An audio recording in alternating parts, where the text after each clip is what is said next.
안녕하십니까. 예, 주기도문 강의 시간 계속 진행하도록 하겠습니다. 오늘 나라가 임하시오며 구절을 가지고 나누겠는데요. 우리 함께 주께서 가르치신 기도 마태복음 6장 9절로 13절에 있는 말씀 다시 한번 읽어보겠습니다. 같이 읽겠습니다. 시작. 하늘에 계신 우리 아버지여, 이름이 거룩히 여김을 받으시오며 나라가 임하시오며 뜻이 하늘에서 이루어진 것 같이 땅에서도 이루어지이다. 오늘날 우리에게 일용할 양식을 주시옵고 우리가 우리에게 죄 지은 자를 사하여 준 것 같이 우리 죄를 사하여 주옵시고 우리를 시험에 들게 하지 마시옵고 다만 악에서 구하시옵소서. 나라와 권세와 영광이 아버지께 영원히 있사옵나이다. 아멘. 예. 이 주기도문의 구조 전반부는 하나님께 구하는 대신에 대한 부분이고요. 나머지 부분, 세 부분은 또 대인에 관한 부분이다 하는 부분들을 말씀드렸었고요. 하늘에 계신 우리 아버지여, 이름이 거룩히 여김을 받으시오며 지난 세 번의 시간 통해서 구절 말씀을 묵상을 했었습니다. 이 한 구절, 한 절만으로도 참 많은 하나님 말씀을 묵상할 수 있었고요. 특별히 지난주에 하나님의 이름을 상고하면서 참 하나님 내게 귀한 분이시다 하는 생각이 들었습니다. 또 한 주간 이렇게 살면서 이름이 거룩히 여김을 받으시오며 이 말씀 다시 묵상할 때 우리가 마땅히 하나님의 자녀로서 또 그분께 합당한 삶을 살아가게 된다면 하나님의 거룩하심이 더 풍성해지는가 하는 생각이 들었어요. 어떠실 것 같으세요? 우리가 하나님을 영화롭게 하고 하나님께 영광 돌리는 삶을 살아가면 하나님의 그 거룩하심이 더 풍성해지나요? 어떨 것 같으세요? 하나님은 우리가 드리는 것 때문에 더 풍성해지시거나 그런 분은 아니신 것 같아요. 하나님은 그분 이름만으로도 완전하신 분이고 온전하신 분이기 때문에, 그래서 하나님을 이름을 거룩히 여김을 받도록 우리가 기도하고 그런 삶을 살아가게 되면 어떤 상황이 되냐면 우리가 풍성해지는 것 같아요. 하나님의 이름이 풍성해지는 것이 아니라 그분의 완전하심, 그분의 거룩하심, 그런 온전하심이 우리를 더 풍성하게 하시는 은혜인 것 같습니다. 참 놀라운 의미지 않나요? 하나님 말씀을 순종해야 된다, 복종해야 된다, 이런 말씀 우리가 자주 하는데 누굴 위해서 하는다는 거죠? 그것이 하나님의 이름을 위해서, 하나님의 어떠하심을 위해서 하는 것 같은 생각이 들지만 결국은 하나님께서 다시 그것을 통해서 우리를 풍성케 하시는, 우리를 은혜롭게 하시고 우리가 더 하나님 앞에 참 놀라운 자들인 것들을 깨닫게 하시는 그런 과정이라고 생각이 되어지면서 참 감사가 됐습니다. 오늘 나라가 임하시오며 이 구절을 가지고 교제하고자 하는데요. 워낙 하나님 나라에 대해서 우리 군포 중부교회 성도님들은 자주 들어왔고 또 강조했기 때문에 잘 알고 계시리라고 생각이 듭니다. 그러면 조금 더 복습하는 차원에서 오늘 말씀을 좀 나누면 좋겠다 하는 생각이 들었습니다. 네, 나라가 임하시오며 원어를 보면 헬라어로서는 엘데토 해 바실레이아 수라고 하는 구절입니다. 하나님 나라 바실레이아, 이건 많이 들었죠? 어디에서부터 파생된 말이라고 그랬죠? 바실? 뭐였죠? 바실루스, 바실루오, 이런 말들에서 나온 바실레이아라고 하는 이 단어, 우리 많이 들었습니다. 그 원문을 구분해 보면 엘데토라고 하는 단어는 오다의 명령형으로서 간절한 요청을 나타낸다고 합니다. 오십시오. 와달라는 간절한 요청. 바실레아는 왕국 또는 통치를 의미하고 수는 당신의라는 뜻입니다. 그래서 이것을 원문 그대로 직역을 한다면 당신의 왕국이 임하게 하소서, 당신의 통치가 이루어지게 하소서. 하나님 나라가 오게 하소서. 당신의 통치가 오소서라고 해석하는 하면 직역에 가깝게 해석이 되겠습니다. 그래서 나라가 임하시오며 이것은 하나님의 통치가 하나님의 나라가 내게 임하게 해달라고 하는 간절한 그 소망이 담겨 있는 말씀입니다. 우리 주님께서 제자들에게 이와 같은 기도를 가르치시면서 우리가 마땅히 기도해야 될 부분들이라고 생각이 되어지지만 잘 이루어지지 않는 영역들에 대해서 처음부터 말씀하시는 것 같아요. 하늘에 계신 우리 아버지요, 이름이 거룩히 여김을 받으시오. 나라가 임하시오며. 이런 정말 하나님께 합당한 기도, 이것보다는 우리는 항상 기도하려면 어떤 것이 마음에 있어요? 내가 뭐가 필요한지, 내가 뭔가를 해결해야 되는지, 이런 요소들이 먼저 생각나다 보니까 하나님이 어떠하신 분인가라고 하는 부분들을 묵상하고 그분 앞에 우리의 태도를 준비하기 전에 우리의 필요부터 막 쏟아내는 이런 기도가 되는 것이 아닌가 하는 생각이 드는데요. 우리 주님은 그런 면에서 기도의 시작, 또 기도에 있어서 무엇을 먼저 구해야 하는지를 우리에게 교훈해 주시는 것으로 생각이 됩니다. 구약에서 이 하나님 나라의 개념을 보면 언제서부터인가 하면 에덴 동산에서부터 하나님께서 사람을 하나님의 형상을 담도록 창조하셨죠. 그리고 에덴 동산에 사람을 살게 하시면서 그 에덴 동산을 다스리게 하셨습니다. 그러니까 원래 세상은 하나님이 창조하셨고 하나님이 만드셨기 때문에 누가 왕이에요? 하나님이 왕이신 것이죠. 그런데 그 왕권을 누구에게 위임하셨어요? 아담과 하와에게 위임하신 것이에요. 그러니까 에덴 동산에서 아담의 지위는 왕의 지위라고 보시면 맞는 것이죠. 그런 개념에서 생각하면 이 에덴 동산은 하나님께서 아담에게 부여하신 왕국이었다. 이렇게 이해할 수 있을 것 같습니다. 그래서 그 통치권과 그 왕권이 하나님께로부터 아담에게 주어졌는데 이러한 통치권과 왕권을 아담이 계속 지켜내지 못한 것이죠. 선악을 알게 하는 나무를 먹게 됨으로 인해서 이 왕권과 통치권이 누구에게 넘어갔어요? 이게 마귀에게 넘어가게 됩니다. 그래서 그때부터 이제 하나님 나라와 이 사단의 나라가 계속해서 대치되는 이와 같은 전쟁의 상황을 이 인류는 맞이하고 있는 것이죠. 그러면서 하나님께서는 이제 여자의 후손을 통해서 이 사단의 권세를 깨뜨리고 다시 하나님 나라를 이루실 것들을 예언해 주십니다. 여자의 후손이라고 하는 예언의 말씀을 통해서. 그리고 그것뿐만 아니라 이제 그 이후로 계속되는 역사 속에서 하나님께서는 이스라엘 백성들에게 참된 왕이 오실 것이다라고 하는 이 메시아에 대한 간절함을 계속해서 갖도록 말씀해 주시고 또 그 역사를 이끌어 가시죠.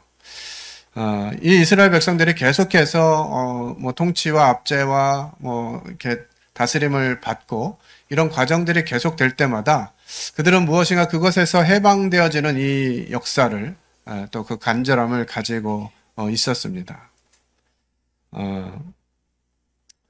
그것이 이제 메시아의 왕국을 예언하는 선지자들의 많은 언약들을 생각나게 하고요. 다윗을 통해서 하나님이 다윗의 후손을 통해서 세울 그 나라에 대해서도 말씀해 주십니다. 그리고 이스라엘 백성들은 또 실제로 출애굽 사건을 통해서 하나님께서 그들을 건져내시고 새로운 나라에 이르게 하실 이 부분들을 말씀해 주시는 것이죠. 이러한 개념들에 의해서 이 구약 시대에는 사람들이 하나님께서 새로운 나라를 일으키실 것이구나 라는 이제 생각들이 있었고요. 그들이 통치 가운데 있으면서 많은 나라들에 의해서 통치를 받으면서 고통당할 때 늘 그 상황을 하나님께서 해결해 주시고 완전히 새롭게 누가 통치하는 나라? 메시아가 다시 임하셔서 통치하는 나라를 계속 소망하게 되는 것이죠. 그러니까 이스라엘 백성들이 이러한 관점에서 예수님이 오신 시점은 그것이 더 강렬해진 시대였다고 보시면 됩니다. 왜냐하면 그때 로마의 압제 속에서 정말 뭐 자유가 없고 모든 고통하는 그런 과정 가운데 있었기 때문에 메시아가 오실 것이다라고 하는 그 마음과 생각이 그들에게 가득했었다라고 하는 것이죠. 하지만 늘 우리가 말씀을 통해서 확인하다시피 그들이 기대한 왕국과 하나님이 계획하시고 실행하신 이 왕국의 개념은 조금 달랐습니다. 이스라엘 백성들은 정치적으로, 환경적으로 완전히 자기들이 어려운 가운데서 해방되어지고 새로운 환경에서 정말 즐겁게 하나님의 통치를 누리는 그런 나라를 소망했지만 하나님께서는 먼저 예수 그리스도를 통해서 이 하나님 나라가 무엇인지를 말씀해 주신 것이죠. 그것이 주께서 가르쳐 주신 기도의 의미인데 이 시대에 살았던 많은 유대인들은 이런 민족 해방의 메시아 왕국 이것들 기대했던 것이죠. 그래서 18번 축복 기도문의 내용을 보면 그런 부분들 더 잘 알 수 있게 되는데요. 10절에 보면 우리 민족의 해방을 가지고 오시고 선포하시고 깃발을 들어 디아스포라를 모으소서. 그러니까 이스라엘 백성들이 회복되어져서 다 모이고 정말 새로운 나라를 맞이하는 이와 같은 나라를 소망하는 것입니다. 우리의 심판관들을 예전과 같이 회복시키시고 우리의 지혜자들을 처음과 같이 회복시켜 주소서. 정말 하나님이 다스리는 그런 다윗 왕국의 풍요로움, 또 안전, 부흥 이런 것들을 기대하는 것이죠. 그 18번 축복기도문의 그 이후 12절로부터 14절, 16절까지 이렇게 살펴보면 다 이와 같은 정말 하나님의 완전한 통치가 임했으면 좋겠다라고 하는 간절한 마음으로 메시아를 기다렸던 그들의 기도의 내용들을 이렇게 살펴볼 수가 있습니다. 우리 성도님들은 어떠신가요? 우리 주님이 속히 오시기를 얼마나 간절하게 바라고 기다리고 계신가요? 어느 한 교회에서 목사님이 성도들을 앞에 앉혀놓고 누구든지 천국에 가길 원하는 사람은 자리에서 일어나라고 그랬더니 대부분 다 일어났는데 한 모치님 한 분이 안 일어나시고 앉아 계시더래요. 그래서 왜 안 일어나시냐니까 뭐 가긴 가야지. 근데 지금은 아니요. 그랬대요. 지금은 할 일이 많은 거예요. 정말 주님의 왕국, 주님의 나라가 임하기를 우리는 정말 바라는데 지금은 좀 안 왔으면 좋겠는 거죠. 이것이 우리들의 현실이 아닌가. 믿음과 현실 사이에서. 그래서 히브리서에서 믿음이 하나님을 기쁘시게 한다라고 하는 부분들을 히브리서 11장 요즘 큐티하고 있는데 11장을 통해서 믿음이 우리에게 얼마나 중요한가 하는 것들을 가르쳐 주고 있습니다. 그냥 안다고 들었다고 그럴 거라고 생각하는 것이 믿음이 아니라 실제로 보이지 않는 것들을 보이는 것처럼 믿고 자신의 삶을 거기에 올려놓는 것이죠. 정말 주님이 우리가 이제 12월 달 피아노 학원이 나가고 나면 인테리어 하고 뭐 이렇게 하는데 한 1억 정도 든다 그러잖아요. 1억이 없어가지고 걱정인가 싶기도 한데 만약에 예수님이 2월 달에 오신다. 2월 달에 이 땅에 오신다. 그러면 어떻게 하겠어요, 우리? 그 1억이 문제가 아니겠죠. 팔아가지고 아마 예배당 이거 다 사는데 헌신해도 이상하지 않을 거예요. 근데 우리 마음에는 아직 주님이 좀 더 있다 오셨으면 좋겠는 이런 마음이 생기는 것이 아닌가. 좀 더 이 세상을 누리거나 뭔가 기대해보는 우리 청년들, 결혼 안 한 청년들은 결혼도 안 했는데 주님이 오시면 좀 그렇지 않나 이런 생각이 들 수도 있을 것 같고 모든 우리가 마주하고 있는 여러 상황들 속에서 우린 정말 하나님 나라가 임하기를 소망하고 있는가라고 하는 거죠. 그동안은 우리가 이 하나님 나라에 대해서 이해하면서 정말 그 마지막에 이루게 될 그런 하나님 나라만 소망을 했었는데 이 하나님 나라에 대한 부분들을 저희는 말씀을 통해서 배우면서 이것이 미래에 있을 일이 아니라 지금 현재에 이루어져야 될 일들인 것들을 계속 살펴보고 있습니다. 구약 성경은 계속 이와 같은 하나님의 나라가 임할 것들에 대해서 약속해 주시고 그 약속이 곧 이룰 것일 이룰 것을 이 선지자들을 통해서 말씀하셨던 것이죠. 말라기가 이제 구약 성경의 마지막이잖아요. 구약 성경이 말라기가 주어진 다음에 400여 년간 하나님이 말씀을 멈추시게 되는데, 이 마지막에 있는 구약 성경의 마지막 부분에 하나님이 세우실 그 나라를 다시 소망하게 하는 모습들을 보게 됩니다. 근데 얼마나 사람들이 악해졌는지 하나님이 다시 오시겠다, 다시 새 나라를 만들겠다 이렇게 얘기하는데도 이 백성들이 언제 그런 일이 일어나겠습니까 하면서 하나님을 불신하는 이런 시대가 되었고요. 결국 하나님이 400여 년간 하나님의 음성을 멈추시는 참 암흑기의 역사를 보게 되죠. 그렇지만 하나님은 그 사이에서도 가만히 계신 것이 아니라 계속해서 하나님 나라를 이루실 것, 또 그 실행하실 계획들을 하시다가 이제 주님을 통해서 이 일들을 이루어내신 것으로 우리가 이해가 됩니다. 하나님 나라의 3요소 뭐라고 그랬었죠? 영토와 국민과 주권이 있어야 된다. 근데 이 하나님 나라의 영토는 어떤 공간적인 것에 제한받는 것이 아니라 하나님의 통치가 미친다면, 하나님의 주권이 사용되어지고 하나님의 통치가 이루어지는 그 공간이 바로 하나님 나라다라고 하는 부분들을 우리가 교재를 많이 들었습니다. 그리고 하나님 나라의 국민, 이것은 그냥 그곳에 속해 있기 때문에 국민이 아니라 그 주권자를 인정하는 그런 사람들이 백성이겠죠. 여러분들은 우리가 대한민국 국적을 가지고 있다는 것이 얼마나 큰 특권인지 잘 모르실 거예요. 내가 대한민국 국적을 가졌기 때문에 막 만족하고 기뻐하고 막 이러신 분 계신가요? 날 때부터 대한민국 국민이었기 때문에 그것에 대해서 가치를 잘 모르는데요. 저희가 이제 회사의 뭐 여러 상황 때문에 그 외국인을 좀 근로자로 채용하려고 그러는데요. 엄청 힘들어요. 그 사람을 한국에 데려오는 것이 어렵다고요. 회사에서 보증도 서고 이 사람이 이렇게 해서 우리가 쓸 거다, 이렇게 계획서를 제출하고 이렇게 해도요, 이민국에서 허가가 쉽게 나질 않습니다. 뭐 실사를 나온다 뭐 이런 얘기도 있고 참 어려워요. 그만큼 이 시민권을 갖는다는 거, 주권을 갖는다는 거, 이건 굉장히 어려운 일이거든요. 마찬가지로 하나님 나라가 하나님이 통치되어지는 하나님 나라의 국민이 되어지는 거, 우리는 어떻게 보면 쉽게 하나님의 자녀가 된 것 같고 하나님의 백성이 된 것 같은 이런 생각이 들지만 그리 쉽지 않습니다.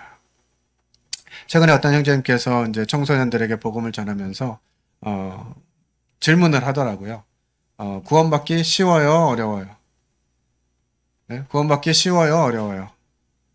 네. 받은 사람은 참 쉬워요, 그죠? 네? 받은 사람은 참 쉬워요. 그런데 똑같은 말씀을 듣고 어릴 때부터 수십 번 뭐 이렇게 들었음에도 불구하고 이 구원받는 것이 요즘 그 믿음의 2세대들에게 쉽지가 않습니다.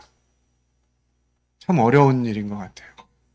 그래서 어른들 그 상담해주는 교사들의 입장에서는 이 쉬운 걸 왜 못 받니라고 자꾸 어필을 하죠.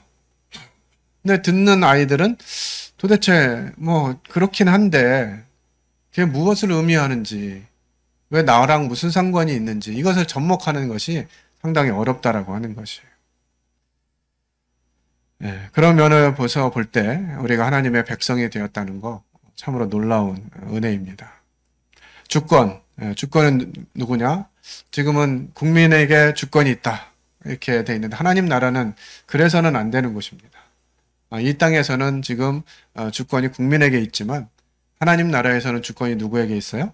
하나님께 있어야 되는 것이 마땅한 것이죠. 이 새 나라를 생각해 보야 될 때 이제 이 하나님 나라가 우리에게 영향을 주고 있다고 하는 사실, 또 우리가 현재를 통해서 이 하나님 나라를 살아갈 수 있다고 하는 사실들을 살펴보게 됩니다.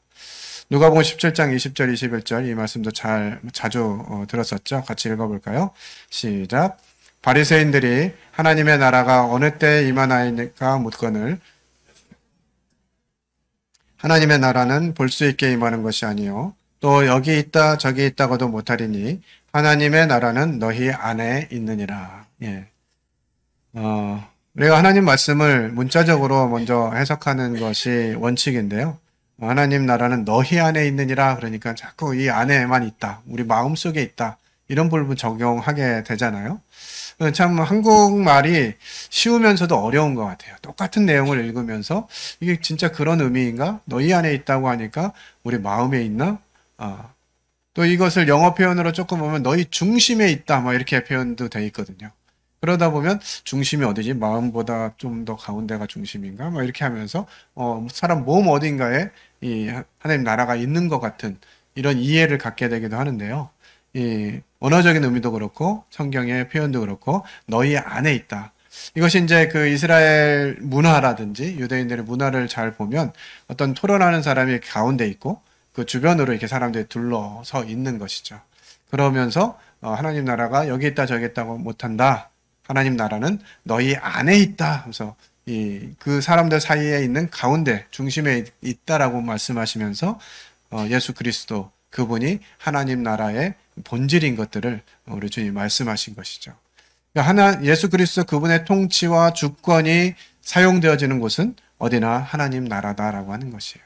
그래서 그것이 가정에 있다면 가정에 하나님 나라가 경험되어지는 것이고요. 교회 가운데 있다면 이 교회 안에서 하나님 나라를 이루게 되는 것이고요.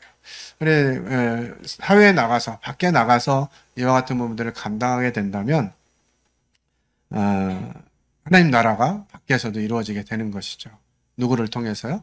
우리가 하나님 말씀에 순종되어짐을 통해서 하나님 나라가 이루어지게 되는 것입니다. 그래서 이 하나님 나라는 현재적인 측면, 지금 예수 그리스도의 통치 가운데 있으면서 하나님 나라를 살아가게 되는 것이고요. 미래적으로는 예수 그리스도의 재림을 통해서 하나님의 통치가 온전하게 이루어질 것들을 우리는 기대하게 됩니다. 또 영적으로 볼 때 하나님 나라는 개인의 안에서 성령의 역사로 우리의 마음과 생각이 변화되고 하나님의 뜻에 순종하게 되어지는 우리 안에서 이루어지는 실제적인 나라이기도 하죠. 이것이 더 확장되어진다면 이제 우리 스스로뿐만 아니라 공동체, 지역사회에 이바지하게 되는 이런 모습까지도 좀 고려해야 되는 부분이라고 생각이 들어요. 하늘에 계신 우리 아버지라고 하는 그 부분에서 설명을 했었습니다만 우리 아버지라는 이 이름 안에 이미 많은 사람들이 더해져야 된다라고 하는 사실들을 우리는 살펴봤었습니다. 그렇기 때문에 이 하나님 나라를 살아가는 이 모습은 우리 스스로, 우리 개인적으로 끝나서는 안 되는 것이고요. 우리 교회에 그것들이 풍성해지고 이것들이 또 외부 사람들에게도 전달되어져서 이 하나님 나라의 가치를 보게 하는 것, 이것이 우리에게 맡겨진 사명이라고 생각이 됩니다. 이것이 너무나 중요했기 때문에 우리 주님은 공생의 기간 동안에 이 하나님 나라에 대해서 누차 강조하시고 반복하시면서 가르쳐 주셨어요. 씨 뿌리는 자, 겨자씨, 누룩 등의 비유를 통해서 이 하나님 나라의 성격과 성장을 설명하셨죠. 이를 통해서 하나님 나라의 현재성과 미래성, 작은 시작과 큰 영향력을 가르치셨습니다.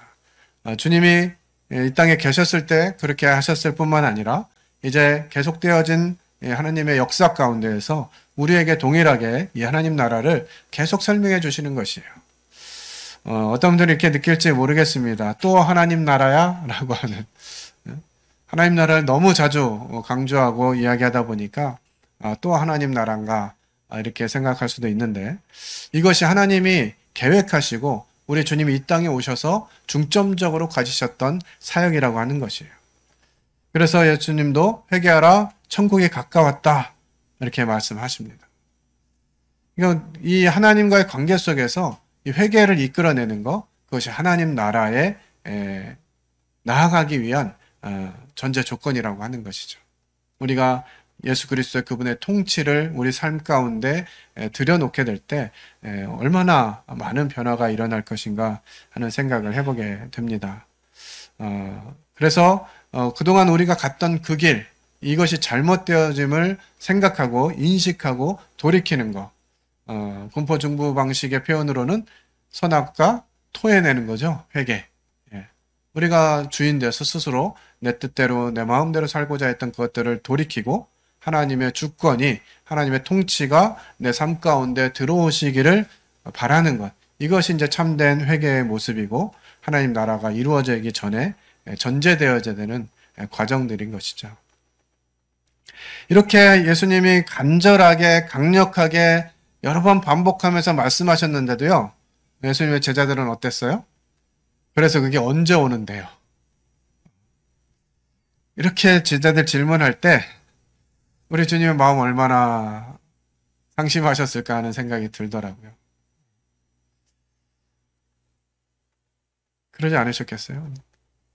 내가 왔다. 하나님 나라가 왔고 너희에게 그것들을 보여주고 있고 내가 하나님 나라다 라고 하는 부분들을 계속해서 말씀하시는데 제자들은 그를 사랑하고 그분을 쫓고 그분을 위해서 자신의 삶을 다 드렸다고 하는 사람들이 그래서 언제인데요? 어떻게 오는데요? 라고 하는 질문을 했을 때 우리 주님 얼마나 답답하셨을까요?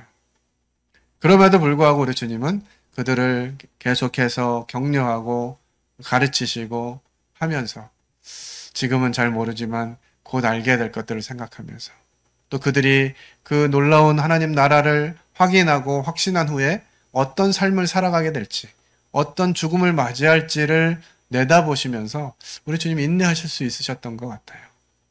그런 주님의 인내를 좀 배우면 좋겠다 하는 생각도 듭니다. 자녀들을 향해서도 그렇고 어떤 회사에서 직원들의 모습을 통해서도 그렇고 좀만 더 잘하면 좋을 것 같은데 이런 생각이 드는데 그게 잘 안 되죠. 그러다 보니 때로는 이제 마음이 힘들기도 하고 지치기도 하고 이렇게 되는데 우리 주님은 그런 제자들 보면서도 인내하시고 기다리셨던 것 같아요. 제자들의 발을 씻기시면서 얼마나 당황하시는 상황들이 오셨어요.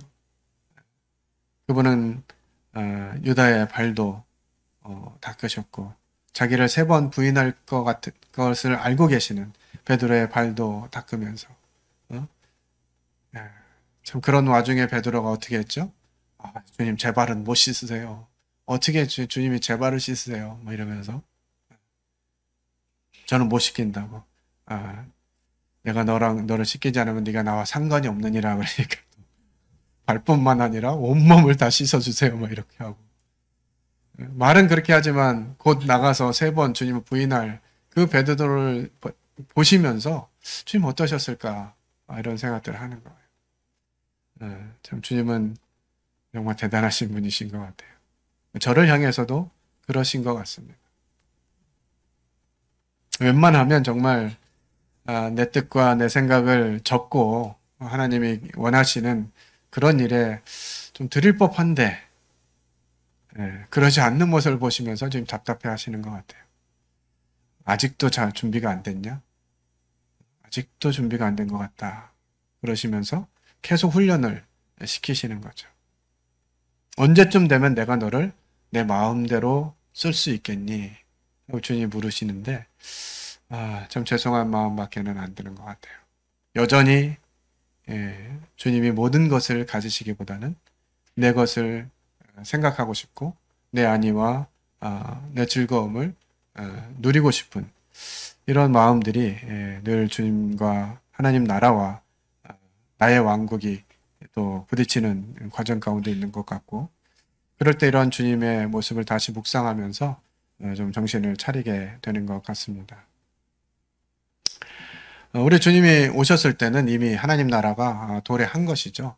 그분이 계신 곳이 하나님 나라다라고 하는 부분들 강조해서 말씀 드렸던 것처럼 이 말씀 자체가 나라가 임하시오며 이 기도는 이미 시작된 하나님의 통치가 온전히 이루어지기를 구하는 기도라고 하는 것입니다. 그래서 우리가 주님께서 가르쳐 주신 기도를 그래서 자꾸 이제 읽어보시면서 외웠으면 좋겠다라고 말씀을 드리는 거예요. 이 기도가 그냥 형식적인 반복적인 그런 주문과 같은 기도가 아니라 우리 삶에서 정말로 이루어져야 되는 영역이다.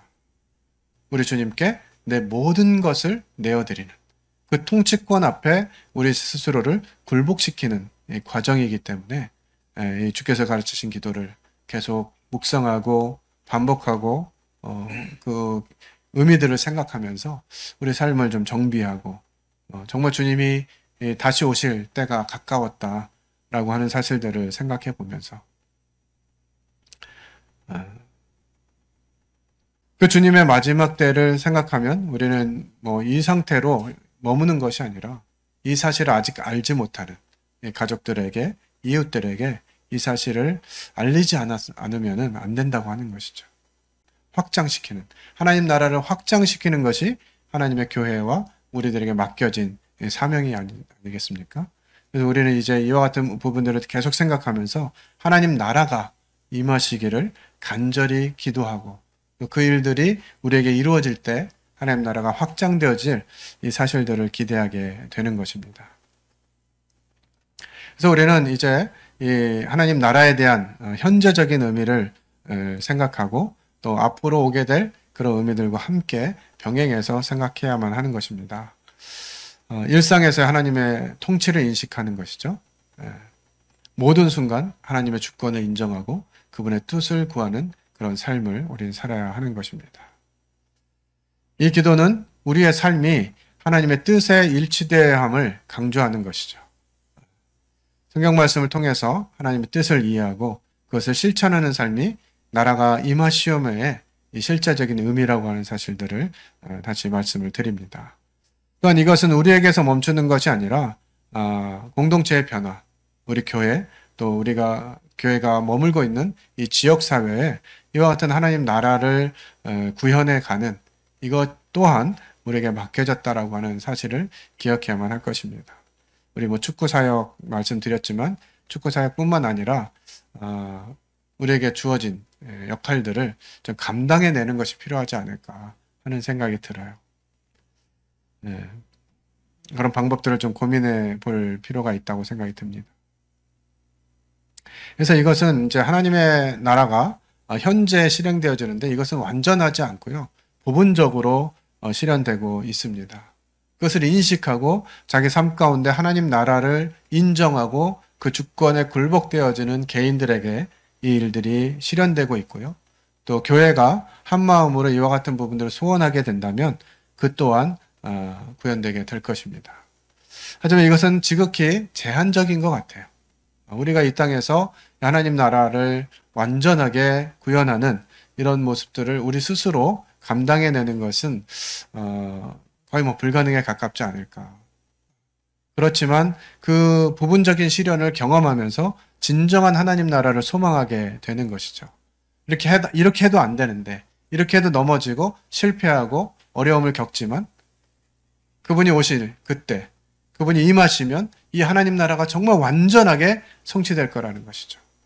고통이 사라지고, 아픔이 사라지고, 슬픔이 사라지고, 눈물이 없고, 정말 그와 같은 하나님 나라, 완전한 하나님 나라가 임할 것들을 우리가 소망할 수 있는 동기는 현재 우리가 하나님 나라를 경험하고 있느냐라고 하는 것이에요.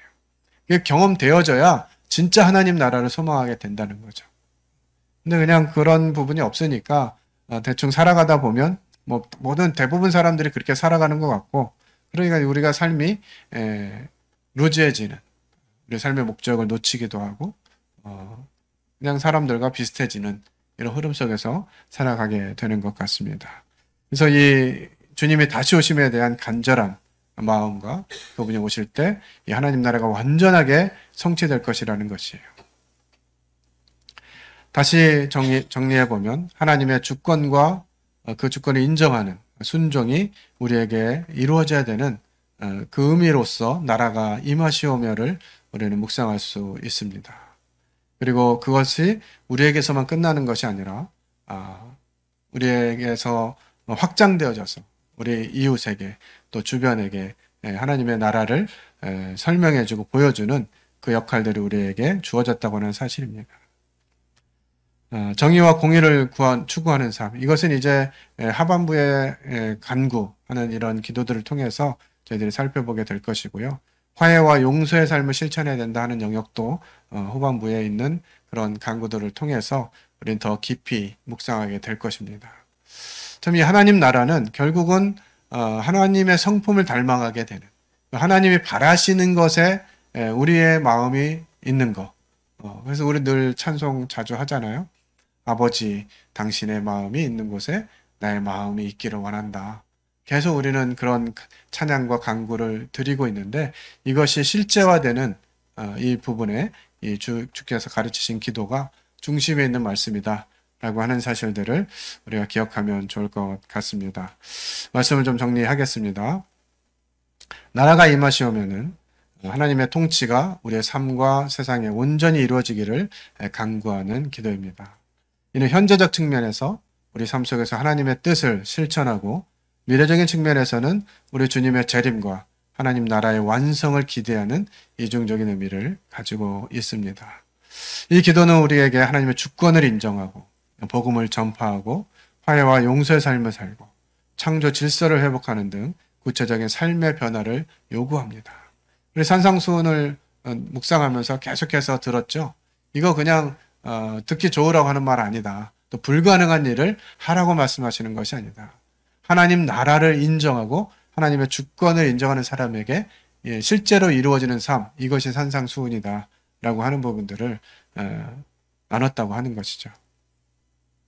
그래서 이것이 단순한 구호가 아니라 우리의 삶 속에서 이 선택과 결정에 영향을 미치는 삶의 방식이어야 된다라고 하는 것입니다. 결국 이 나라가 임하시오면은 기도와 삶이 일치되는 총체적인 신앙의 표현이다. 하나님 나라를 향한 지속적인 헌신을 촉구하는 도전적 선언이기도 합니다. 이 기도를 통해서 우리는 하나님의 통치가 이 땅에 실현되는 도구가 되기를 소망하고 또 종말론적인 그 주님의 임하심을 기다림 속에서 하나님 나라의 가치를 현재에 살아내는 삶을 구하게 되는 기도임을 묵상하면서 계속해서 우리 삶 속에서 이 주께서 가르치신 기도를 반복하고 묵상하는 시간들이 되기를 바라는 마음이 있습니다. 기도하고 마치겠습니다. 아버지 하나님,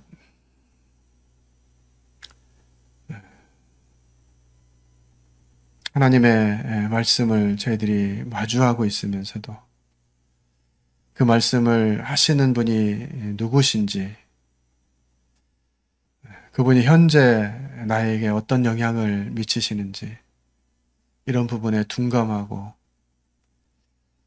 마땅히 저희 삶을 통치해야 할 그런 분이심에도 불구하고 여전히 저희들 문 밖에 세워놓는 때가 자주 있는 것들을 보게 됩니다.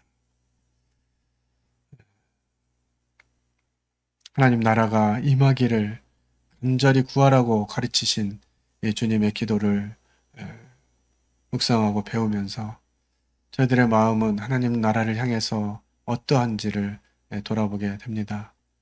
하나님 저희를 참 불쌍히 여겨주시고 하나님 그렇게 말씀하셔도 두뇌에서 깨닫지 못하는 제자들처럼 그 나라가 마치 먼 날에 이를 것처럼 생각하며 삶을 살고 있지 않은지 저희 삶을 돌아보게 하시기를 원합니다. 하나님 저희에게 말씀하시는 바 이루게 하시고 하나님의 그 온전하심이 저희들 삶 속에서 경험되어지는 그런 말씀들이 될 수 있도록 도우시기 원합니다. 여러 가지 피곤하고 힘든 가운데서도 하나님 말씀을 듣고자 나오는 귀한 성도들에게 하나님이 복 주시고 평안을 주시며 그 삶에 능력을 덧입혀 주셔서 이 하나님 나라를 능히 살아내는 귀한 성도들 될 수 있도록 도우시기 원합니다. 귀한 은혜를 감사드릴 때 살아계신 하나님 아들 예수 그리스도의 이름으로 기도했습니다. 아멘.